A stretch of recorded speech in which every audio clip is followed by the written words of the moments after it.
तो दिल्ली धमाके के मुख्य मास्टरमाइंड और साजिशकर्ता उमर नबी का एक नया वीडियो सामने आया है। ये उमर नबी का चेहरा इसमें साफ तौर पर दिख रहा है।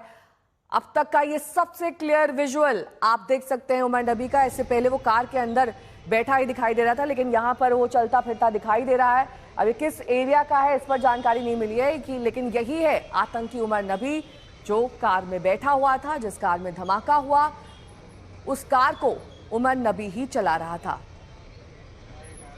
उमर नबी का ये नया वीडियो सामने आया है। इसमें इस सड़क पे चलता हुआ दिखाई दे रहा है। आसपास कुछ अन्य लोग भी मौजूद हैं, लेकिन इस सीसीटीवी के जरिए ये ट्रेस हुआ है। दरअसल उमर नबी का पूरा लोकेशन अब ट्रैक किया जा रहा है कि उस दिन वो कहां से निकला, कहां गया। उन तमाम सीसीटीवी फुटेजेस को खंगाला जा रहा है, जिसमें अब ये नया वीडियो सामने आया है।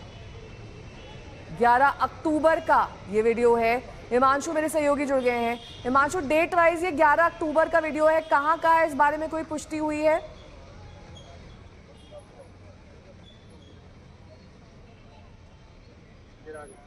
हिमांशु, आपको मेरी आवाज मिल रही है?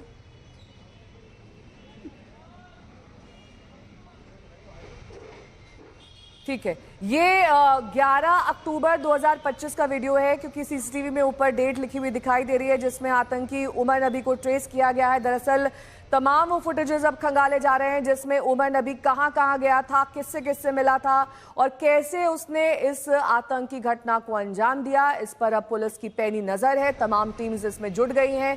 उमर नबी दरअसल पेशे से डॉक्टर था और अब ऐसे में जब आतंकी घटना में वो लिप्त है, तो कहां और कैसे, किन लोगों के साथ मिलकर उसने साजिश रची, इस पर अब जांच जारी है। हिमांशु मिश्रा मेरे सहयोगी जुड़ गए हैं। हिमांशु, 11 अक्टूबर 2025 का ये वीडियो कहां का है, इस बारे में कोई जानकारी? अरुणा आसफ अली मार्ग का बताया जा रहा है। नेहा, ये सीसीटीवी जब उधर से ये गुजरा था तो उस वक्त ये सीसीटीवी में कैप्चर हो गया था। दरअसल दिल्ली पुलिस और तमाम एजेंसियां लगातार लगी हुई हैं उमर के इरादों को समझने की, पूरे मॉड्यूल के इरादों को समझने की कोशिश की जा रही है। और यही वजह है कि वो कहां पर गया था, क्या वो कहीं से मुलाकात, उसने किसी से कोई मुलाकात की थी, इसलिए उसके हर एक मूवमेंट को ट्रैक किया जा रहा है। दिल्ली में जिस भी रास्ते से वो गया था, जो भी सीसीटीवी संभव है, उन सब की जांच की जा रही है। 200 से ज्यादा पुलिसकर्मी सिर्फ इस काम में लगे हुए हैं कि अलग अलग जगहों से जो सीसीटीवी फुटेज मिले उनको निकाला जाए, उनको देखा जाए और ये पता लगाने की कोशिश की जाए कि क्या उमर ने दिल्ली में किसी से कोई मुलाकात की थी, किसी से कोई बात की थी, क्या उसने कोई सामान किसी को हैंड ओवर किया या फिर उसे कुछ मिला, किसी ने कोई लॉजिस्टिकल सपोर्ट दिया। ये सारी चीजें समझने की कोशिश कर रही है, ताकि अगर कोई उसका मददगार है तो उसकी पहचान की जा सके और उसे पकड़ा जा सके। नेहा, इसके अलावा पूरा अगर मूवमेंट ट्रेस किया जा रहा है उमर नबी का, कौन सी वो लोकेशंस हैं जहां पर वो सबसे ज्यादा उसकी मौजूदगी दर्ज की गई है? क्या बीते कुछ दिनों से उसका ठिकाना फरीदाबाद था, या फिर वो दिल्ली एनसीआर की रेकी कर रहा था, या फिर किसी और एरिया में गया था जो कि दिल्ली एनसीआर से बाहर का था?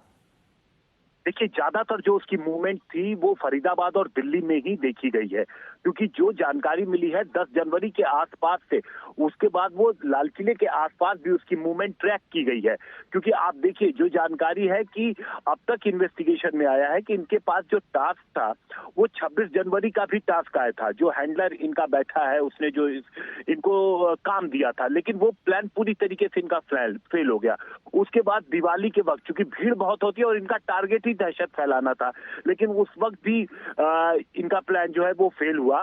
और फिर इसके पहले कि 6 दिसंबर आता है, 6 दिसंबर की जानकारी मिल रही है, अभी जांच हालांकि जारी है, लेकिन उसके पहले ही आदिल पकड़ा गया और आदिल के पकड़े जाने के बाद इस पूरे मॉड्यूल की एक एक तह खुलती गई, एक एक परतें खुलती गई और 9 और 10 तारीख को जो रेड हुई अलग अलग जगहों पर फरीदाबाद में, उसमें सारी रिकवरी हो गई।